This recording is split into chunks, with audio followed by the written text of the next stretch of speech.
सगळ्यांचा एक लय मोठा प्रश्न असतोय, नाश्ता कधी करायचा, वेळ, जेवणाच्या वेळ किती, कधी जेवायचं, कधी नाश्ता करायचा. इथंच आपण चुकतो. म्हणजे आपल्याला घरातलं खायचं आहे, आपल्याला खायचं आहे, आपली स्वतःची भूक आपण ओळखू शकत नाही, आपल्या दिवसभराचं शेड्यूल ओळखू शकत नाही. आणि समजा आता मी डायटिशियन आणि मी तुम्हाला सांगायचं सकाळी 8 वाजता खावा, परत 12ला 12:30ला जेवा, परत 4 वाजता हे खावा, परत संध्याकाळी 7-8 वाजता हे खावा. पण त्या वेळेत तुम्ही उपलब्ध आहात का?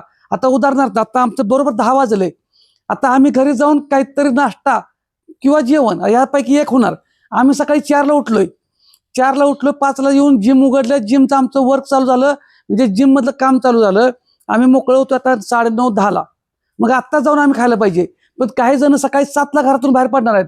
मग 7ला बाहेर पडताना मग त्यांचा नाश्ता सकाळी 6:30ला होऊ शकतो त्यांच्या वेळेनुसार. तर ह्या वेळा तुमच्या शेड्यूल प्रमाणे ठरतात. दुसऱ्यांना सांगण्यावरती तसं करू नका.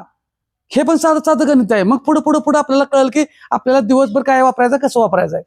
त्यामुळे कन्फ्यूज होऊ नका. आणि व्यायामाला पण कुठलीही वेळ, तुम्हाला जेव्हा वेळ मिळेल तेव्हा व्यायाम करा. व्यायामाला कारण सांगायचं नाहीत. तसंच आहारामध्ये पण फक्त काय खायचं काय नाही खायचं एवढं लक्षात ठेवा. लय साधं सोपं आहे. घरचंच खायचं आहे, घरचंच खाऊन पोट आणि वजन कमी करायचं आहे. धन्यवाद.